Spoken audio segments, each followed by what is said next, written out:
The Musical Brothers.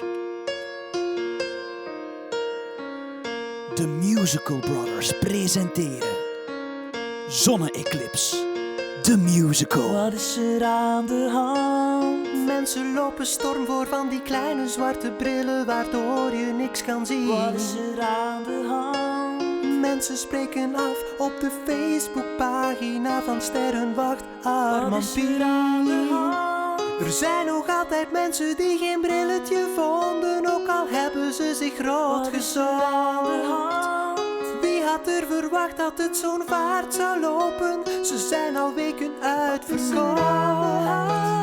Arne, Born, kijk gewoon eens om je heen. Arne. Het is een zeldzaam kosmisch fenomeen. Ja, het wordt echt heel speciaal. Het gebeurt zo rond 10:30. En wees dus liever wat sociaal. En hou die bril niet voor jezelf. Want in de zon kijken maakt je blind.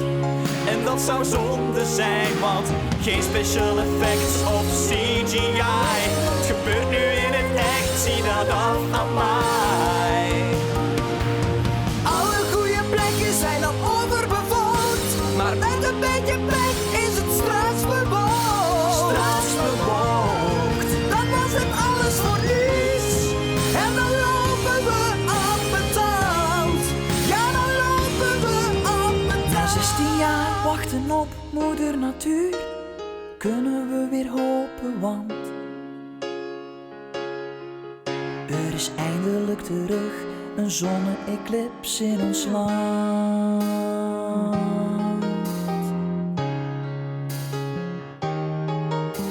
We zaten in de put door de stop van K3, maar we kunnen nu weer blij zijn, want er is eindelijk weer een zonne-eclips in ons land.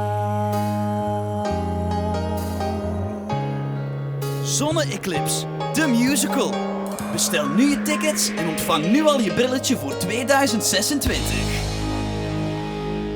2026, dat is nog waar. Hey. Musical Brother. Q-music, Arne van Aken. wake up with a smile. Ja, dan ben ik al 37. Je mag daar niet beginnen over nadenken. Maar ben jij dan al 37? Ja. 2026, dat is binnen 11 jaar.